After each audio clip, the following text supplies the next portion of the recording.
Hey guys, what's up? Welcome to Lovely J Podcast. This is Coco. I'm gonna say this and then I'm gonna get on back off because I need to cut my hair on. It's kind of hot in here. But yesterday, well, first of all, let me just say I respect policy. Any policy that a business has, I respect it. However, what I don't respect is lies. I don't respect lies. So let me tell you what happened to me. I go to my doctor's office because I'm in really bad pain. And I'm talking about really bad pain. It's so bad, like I don't know if I'm having a stroke or a heart attack because I can't lift my left arm up. And I just don't know what's going on with it. I can move my fingers, but I can't lift my arm. No matter what I try, this arm is not lifting. And I said, well, I'd rather just go to my doctor's office than to, go to the emergency room. So I waited around and I went to my doctor's office and get up in there and lo and behold, the woman she just has a attitude with me. Ever since 2020, this woman has really had a nasty attitude towards me. And it was like, it's just a whole mess. So I'm just going to play y'all some of what I had recorded because I don't know. Once I saw the doctor standing outside by the trash cans, I kind of figured like something about to go down. Like they already, coming out letting me see them. And I'm like, I've never seen my doctor out there throwing out trash or anything. And I do feel like that was geared toward me. And I'm not just saying that. I do feel like the doctor was basically sending a message that, hey, I don't want you here. He didn't say it out his own mouth, but that's what it felt like because once I got in there, the woman was like, okay, what's your name and all that. And the woman know me. She knows me well, mind you. She knows me really well because I've been going there for like 10 years. She know my name and everything. But I gives it to her anyway. I ain't giving no hassle about that. And then, all of a sudden, she starts talking about, oh, okay, so we're not going to be able to see you today. Well, I'm going to let y'all hear it for yourself, okay? You have to listen really good. Sorry about that, y'all, but it is allergy season. Uh-oh, I got to find it again. I think it's right along in here. I got to find it. I thought I had it. Y'all, hold up. I got to look for it. That's 2:15. I had the appointment. I don't have it right now. Yeah, this is it. After all this moving around.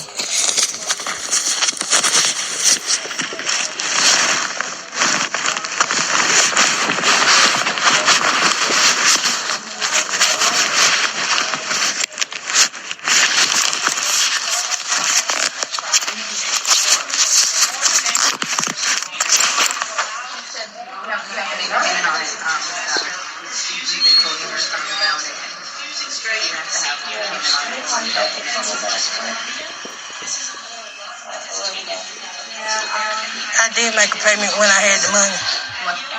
I did make a payment when I had the money. I don't have it right now.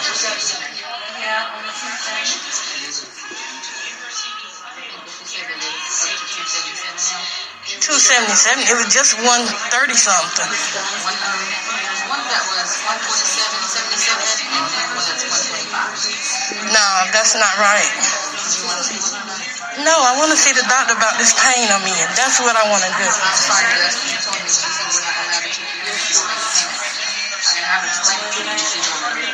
So I can't see the doctor today? That's a yes or no? No, not unless you have a payment. I don't have a payment. If y'all were going to do me like this, I could have went on to the hospital instead of being in pain. We didn't know yesterday and see if you had a challenge.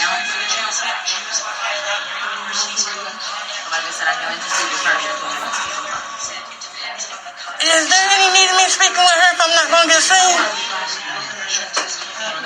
Can I speak with the doctor?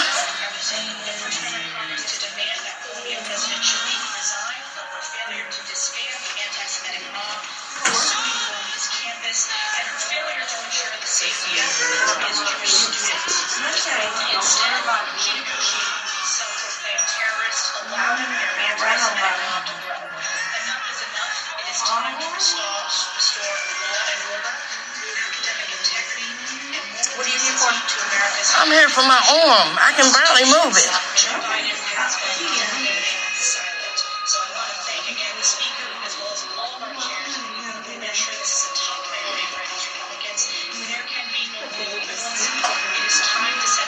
Yeah, so we'll have to reschedule it.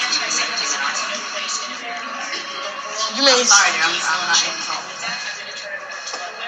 just relaying the message. Let me speak to her then. Y'all are full of it. You're full of it.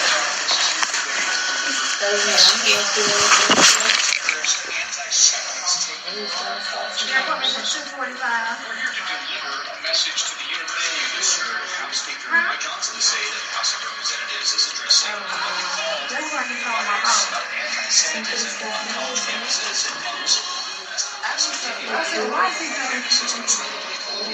John's going to finish it off the phone. I'll just take you in there.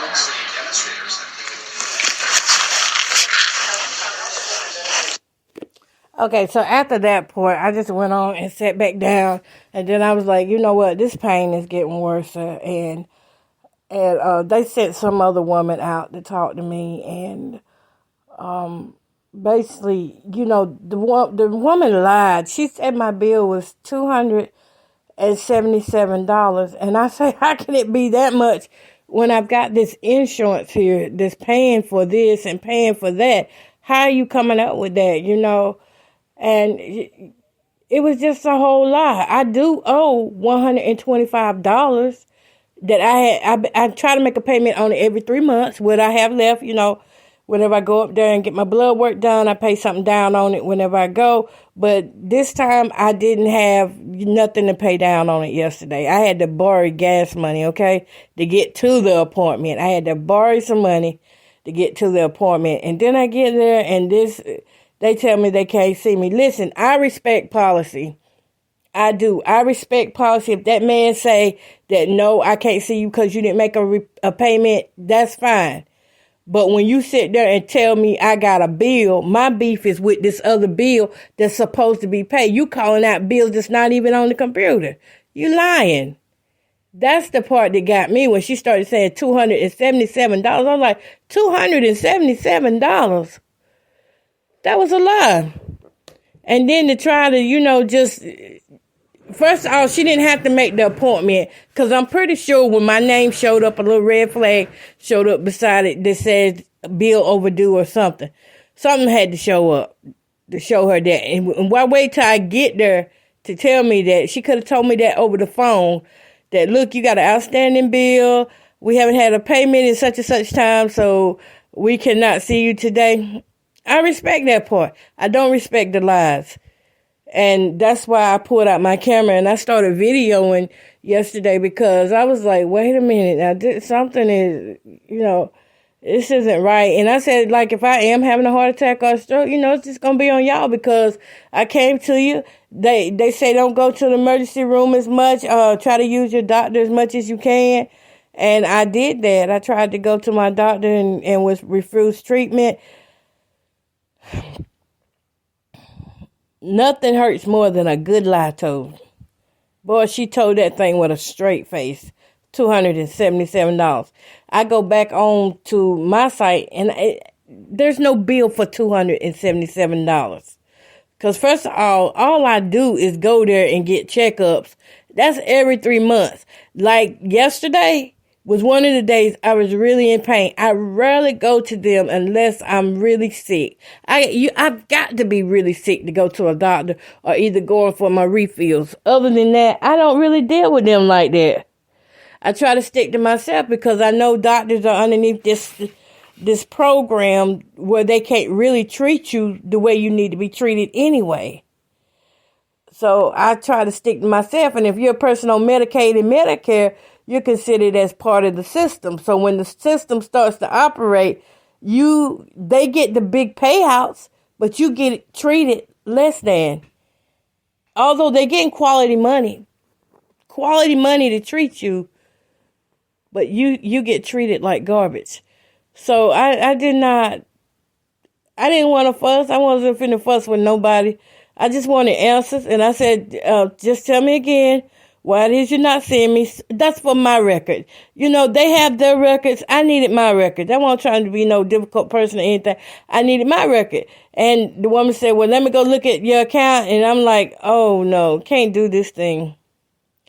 Like, everybody wants to keep looking at their account, and nobody's sitting here saying, well, she did say she was sick. She was in pain. Nobody cared anything about my pain. So, therefore, there I was sitting in pain, and finally I decided after sitting there for 2 minutes, you know what? I'm sick. I need to just go ahead on to the hospital and deal with them another time. Now, however, I get to the hospital. They did treat me a lot better than I was treated at my own doctor's office. I will be doing a review, and that's them if they get a low rating because, you don't treat people like that. I mean, she could have just told me, if she wouldn't have put the lie in there, the $277, if she would have just said, look, we can't see you because you didn't make a payment, that's fine. But that's not what she said. She didn't acknowledge the payments that I already had made, and she did not, and she lied about the other payments. So that's why I got upset. But I couldn't allow myself to get upset like that because I knew my blood pressure and stuff was already probably high because I've been in pain all night crying. I cried all night long with this arm. You hear me? I tried to baby this arm. I tried to give it loving care, and it was not having it. You hear me? And by the time I got to the hospital, I was short of breath. The pain was so bad, y'all. This was that kind of pain where you can't breathe with it. Like every turn I was doing, it was like, I was getting out of breath. I mean, I was out of breath when by the time I walked up them steps and got in that hospital, I had to sit down to catch my breath before I could even register. That's how bad it was. And I was wheezing. Ooh. I was wheezing. But they didn't even do nothing to try to help me with that. But once I got settled down, my body started coming down. And I did an ultrasound to make sure there weren't no blood clots. Did x-rays. And they said they didn't see that. But I still can't. Oh, excuse me. I still can't really lift my arm the way I want to. It's lifting, but, not the way I want it to. Not the way it was before. I don't know what happened to my arm. I don't. It just came on. It was gradually coming on. It didn't all of a sudden come on. It took it about. First, I felt a pinch, like a little pinched nerve in my arm, on the side of my arm, and then it started feeling like. It started spreading throughout my arm. And then my arm started getting tender. I'm going to tell you exactly what it reminded me of. You remember them shots that they gave for corona? Them was some painful shots. After you take the shot, you could feel it when you took the shot, but you couldn't feel the worst pain of it until like a day or 2 days later, and your arm be sore for about 2 or 3 days. That's what it felt like. It felt like one of those, but I was so sore. Oh my goodness. It hurted. It's still hurting right now. I still cannot fully use it. I am moving it a lot better. They gave me a shot of Tortol and some hydrocodone. I don't like taking hydrocodone. It was really bad, though. I mean, my arm was so bad, I had to get assistance from my granddaughters to help me, dress myself and to take care of other businesses on myself. It was horrible. But I tell you, though, Medicare and Medicaid, one thing they gonna do is pay. They gonna pay for their clients. That's one thing they is gonna do. They gonna pay good money, too. They gonna pay, Medicare and Medicaid gonna pay good money for their recipients. They do. Their insurance is just about as good as Blue Cross and Blue Shield. They gonna pay. That's the thing about it. Their money is good. But whatever happened with those bills, I never agreed to that other bill either. They kept saying, oh, this is from an accident, that's from an accident. I mean, they came up with extra bills saying it was from an accident. And I'm like, no. The $145 was from the accident, which I've been paying on it. I actually made 3 payments on that, but I only saw where two was noted in the account. It's crazy. But it's all right, though. It's all right, though. They could be like that, hateful and mean. And the woman gonna tell me, can you cut that off? This is not a TV show. I said, I know it's not. I said, this isn't for you. This is for me. In case if something happened to me. Because, you know, when they tell us you got problems in your left arm, you know, they say that could be signs of a heart attack or a stroke. Especially when you can't lift it. I can't lift my arm. I couldn't lift it. Yesterday, getting in the car, like, putting on the seatbelt was so hard. Like, y'all, please, don't take limbs for granted, because I tried putting on my seatbelt. What usually would take me a second or two, now it's taking me every bit 10 to 15 minutes just to put on a seatbelt, just to move around. I remember before my arm went completely out, I had trouble cutting an onion. Usually it take me just a second to cut an onion, but here I couldn't lift my arm, so therefore, you know, cutting the onion was so difficult. Anyways, I just feel like I can respect your policy, but I'm going to need for you to respect me too and not lie like that. Because I'm sitting around there and there are people, you know, it's embarrassing, it's humiliating. And if there's supposed to be privacy laws and acts, you know, I think when you have outstanding bills, they should say, you know, wait a minute, let me send you to her. You need to go speak to her or something, you know. I can understand her job, but to try to make it harder on somebody who's already sick, that's a lack of compassion. That's a lack of empathy. And that's what we're dealing with in these days, is people who lack empathy, they lack compassion, and they're trained to do so towards certain ones.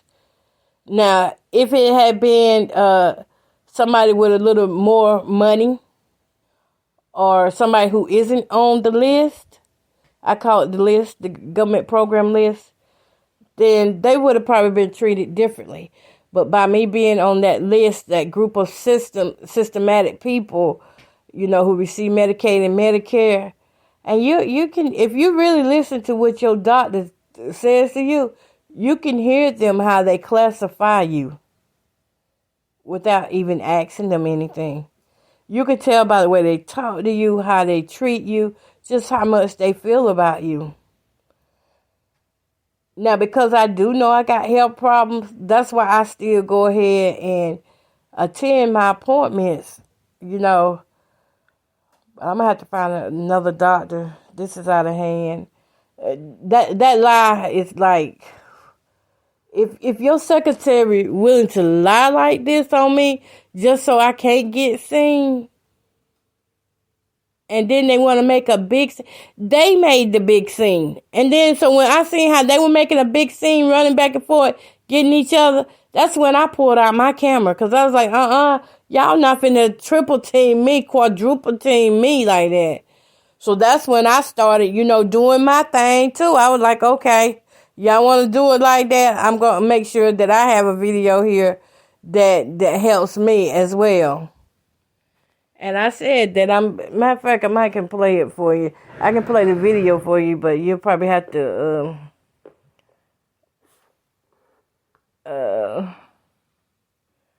can I play this video? Do I have a clip of this video that went out yesterday? I have not put this video up, and I don't know if I will even put it up, because it's just really so embarrassing to get done like this and to have to. I didn't act out of character or anything, but I did let them know that I was standing my ground for my health care. Especially when you get Medicaid and Medicare. Come on now. people with long-term illnesses, we have to have that extra help to pay for our medicines that we receive every month.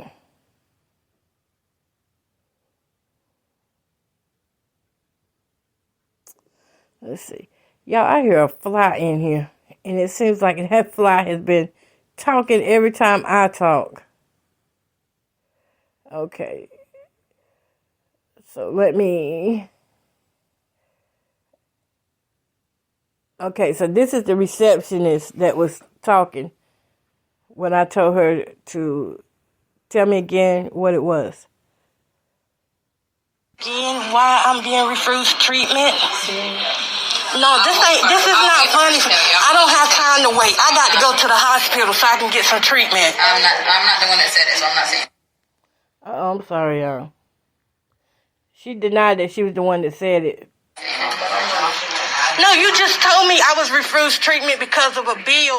One bill, I don't even know what that bill is because I have Medicaid and Medicare. I'm trying to get her to explain it to me. I'm trying to tell you, I'm in pain. You think I'm going to sit and fuss with you about that? I'm recording this because I'm going to get me a lawyer.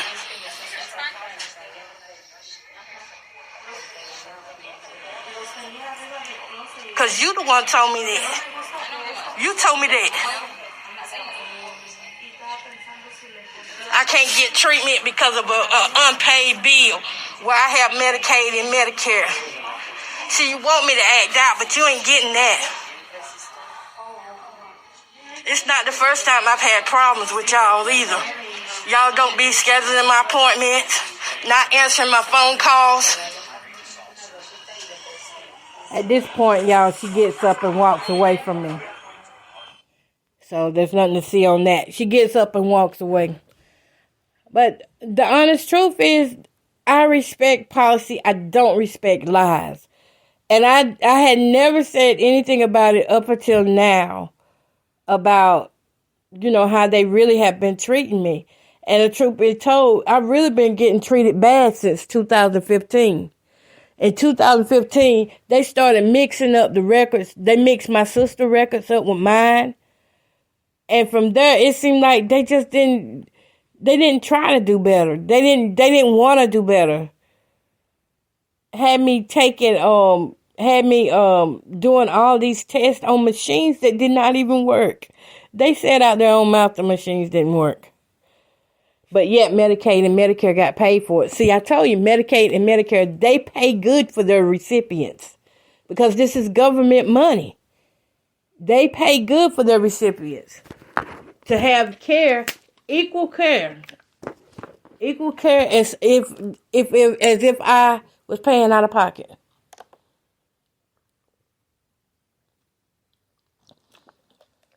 That woman got up and walked off. Bless her heart. She always so mean. But they're going to get enough of that, though. Because, to lie on somebody is just devastating. My last payment, by the way, was made in February. I told you, I'm trying to do it like every 3 months. Like whenever I go in, pay something on it. Every time I go in, I need to go ahead and get it paid off. And that's easier said than done when you're in my shape. But I just feel like I don't even think I would have even pulled out my camera. But it's the way you get 3-4 nurses ganging up on one person. It was all of them start going to the corner and talking and trying to act like somebody finna do something. They was not acting professional. They never have acted professional either. Because I go in there, when I first started going there, they was fine. They was okay. I was okay with them up until 2022. When 2022 came in, that's when they started acting funny. Like, when my name got on that blacklist, that's when they started acting funny. That's when I started noticing that, hey, they're not doing things that they supposed to do. They wasn't letting me know what my test results were. My test results right now still have not been charted from the last set of tests I did. they, and I hate this for this to sound like Dr. Bashing Day, doctor office. The doctors speak well, nice, and verse to you, okay, because they know how far to go with you. They let their assistants and secretaries do the nastiness. One nurse, she got where since 2022, she was hurting my arm every time she draw my blood. Like, it was like she just hated me with a passion for what? I don't know. I guess because I'm on the list, and you know when you're on the list, your name go out to all these providers and all that. And, you know, once somebody starts that smear campaign on you, it's hard to get anybody to treat you like you're a human. So they try to dehumanize me by trying to make me feel less than, or by trying to say, you know, you can't have treatment because you don't have a payment today. It's all right, though. It's all right, y'all. But anyways, I thank God that I'm not in the pain I was in yesterday. I am still in pain, however. But I'm able to hold my phone, and I was able to touch my face with my hand. So that's a good sign that I am healing off the pain medication that I was given. And I read somewhere that I need to ice it. Probably out that doctor's paper. Anyway, the hospital diagnosed me with some kind of, they just said arm pain. They didn't give no specific name or anything. They just said ice it, arm pain and shortness of breath, because I was short of breath. What else? They ran all their tests and didn't find nothing, so they say. But y'all know how that is. We got to go behind doctors these days and read out the things for ourselves that we can read on. Let's see what else. I know I'm having to drink extra water because these pills are just like, I do not know how people who, I just don't see how they can pop pills just for the fun of it, or just to get the highness out of it. Have to drink so much water. Like, my throat is so thirsty right now. I rested good. No, I didn't. I kept getting up through the night. Because my arm was hurting. I didn't rest that good. When I did get there, my blood pressure was high. It was 211 over 1 something. I want to say 150, 148, 147. I don't have my paperwork in front of me, but it was high. And after he gave me the shot, it did come down some, not much, because I was still in pain. Even with the shot they gave me, it was enough to get my arm back, the bottom part of my arm moving, but the top part is still kind of like glued to my side, like glued to my armpit. That's what it feels like. And when I try to extend it, it still got pain. Like, it feels like a pull muscle. That's, just a real sharp nerve pain. But hopefully, by this afternoon, I have complete range. I'm going to keep doing these range exercises I've seen on the internet. I think Google and the internet is good for some things, because some things doctors aren't going to tell us. And when you're on the blackball list, they're not going to tell you everything that you can do. You have to figure it out for yourself. They'll treat you if your payments are up to date. But they will not tell you everything that you can do for yourself that doesn't cost out of pocket. So I surfed the net and I saw where they had these towel roll exercises, and that'll help with the range of motion. So anyways, I didn't get to see the doctor yesterday. I did not get to see my primary care doctor. And I don't know what to say on that. I'm just going to leave that alone. I do know that sometimes we just outgrow people. And instead of trying to stay in that same place, we need to go ahead and trust God to get up out of those holes that we dig for ourselves. Those places that make us comfortable. And I think one day I'll tell it, but not right now. Because right now, I'm just trying to get well, and I know I have so many people against me right now. People I don't even know are against me right now. And this is not a paranoid delusion. I'm telling y'all, it's like some weird stuff out here. If you know, you know. If you don't know, then I pray you don't never have to find out like I did. All right. All right, y'all. Well, I'm finna get up out of here. I got to go get me something to eat. So peace, love, and happiness. Y'all have a great day.